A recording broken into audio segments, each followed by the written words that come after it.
If we know we're going to die and we're conscious of that every day, we live better. We're kinder, we're more forgiving.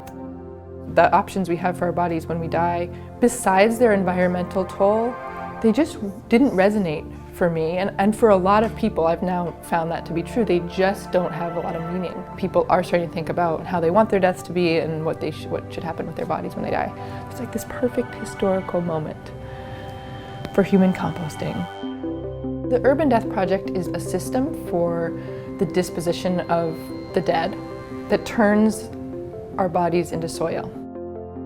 It's also a new type of architecture for our cities that gives us a place to both say goodbye to the people we love that have died and also kind of contemplate our place in the ecosystem. A few $1,000s. Then these ports are going to be for testing purposes and potentially hydration. I'm here with several architects and engineers, and we're working on designing a prototype of the Urban Death Project system. And we're in the offices of Olsen Kundig, which is an architecture firm here in Seattle. This week what we're thinking out is what one bay of our core human composting system will look like and how it will perform and what it will do.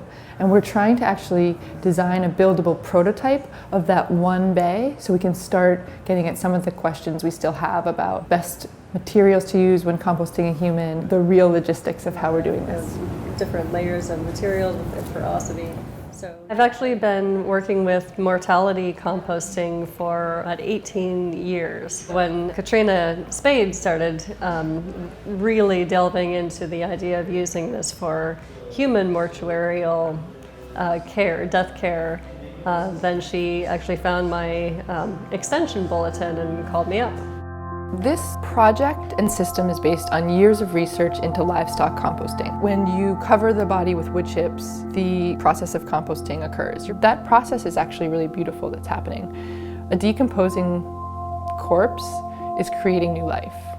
What's different is really cultural and getting people over the yuck factor, the ick factor, and making sure that we can do this process in a way that is respectful. There are certainly people who think there's a yuck factor and right away are disgusted by the idea. For many people, that's actually based on a fear of death in general. They don't really want to think about bodies and they don't want to think about what happens after we die. The really wonderful thing about this project is I don't have to convince anyone that they should accept it or want to do this.